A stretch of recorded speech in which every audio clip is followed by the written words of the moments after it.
Ini tentang pembebasan Philip Mark Martin, pilot Susi Air asal Selandia Baru yang telah disandera selama 1 tahun 7 bulan oleh organisasi Papua Merdeka di wilayah pegunungan Papua. Peristiwa ini menjadi titik terang di tengah kompleksitas konflik di Papua yang mengungkapkan betapa pentingnya negosiasi intensif dan pendekatan persuasif yang melibatkan berbagai pihak, termasuk TNI Polri, tokoh agama, tokoh adat, dan masyarakat setempat dalam mencapai solusi damai di atas tanah Papua. Kapus Pen TNI Maijen TNI Haryanto menekankan bahwa keselamatan sandera selalu menjadi prioritas utama sepanjang proses negosiasi. Hal ini sejalan dengan komitmen TNI untuk tidak mengorbankan nyawa pihak-pihak yang tidak bersalah dalam operasi pembebasan tersebut.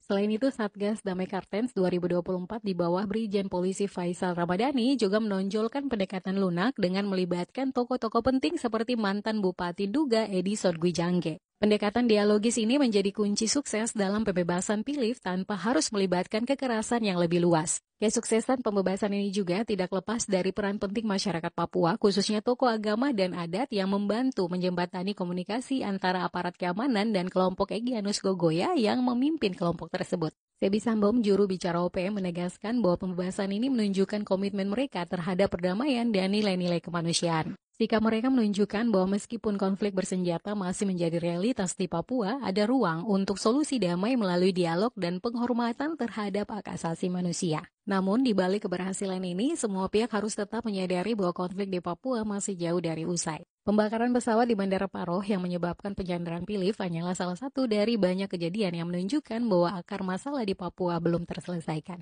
Presiden Jokowi dalam pernyataannya pun mengakui bahwa pembebasan ini merupakan hasil dari negosiasi yang panjang dari TNI Polri dengan menghindari pendekatan represif dan lebih mengutamakan keselamatan pilot.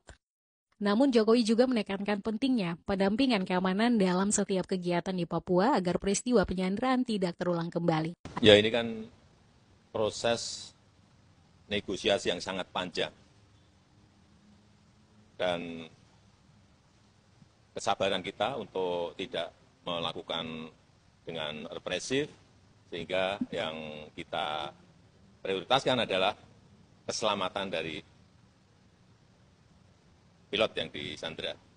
Hingga proses panjang yang telah dilakukan oleh TNI dan Polri, saya kira sangat bagus, saya sangat mengapresiasi, dan nanti ini akan dibawa dari Yaguru ke rumah sakit terlebih dahulu untuk dicek kesehatannya, sehingga setelah itu akan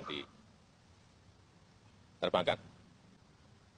Dalam setiap kegiatan di Papua, saya selalu menekankan agar didampingi oleh pihak aparat keamanan.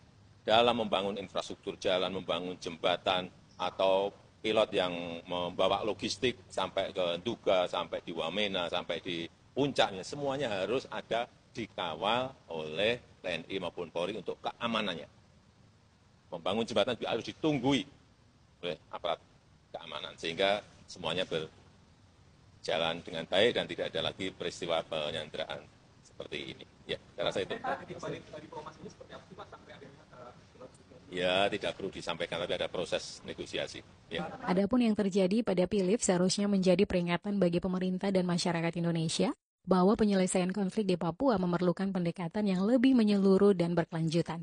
Ketidakadilan sosial dan ekonomi yang dialami oleh masyarakat Papua seringkali menjadi pemicu utama ketegangan di wilayah tersebut.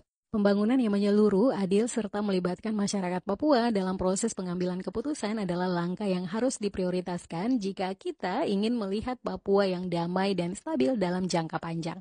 Selain itu, pendekatan militer semata tidak dapat menyelesaikan permasalahan yang ada. Pengalaman dari pembebasan Philip menunjukkan bahwa ada pendekatan humanis dan dialogis lebih efektif dalam meredam konflik dan menyelamatkan nyawa. Langkah-langkah dialog yang setara dengan semua pihak yang terlibat, baik dari pemerintah maupun masyarakat Papua, perlu diperkuat. Hanya dengan memperlakukan semua pihak sebagai mitra setara dalam dialog, kita dapat menemukan solusi yang adil dan berkelanjutan untuk masalah yang telah berlangsung lama di Papua.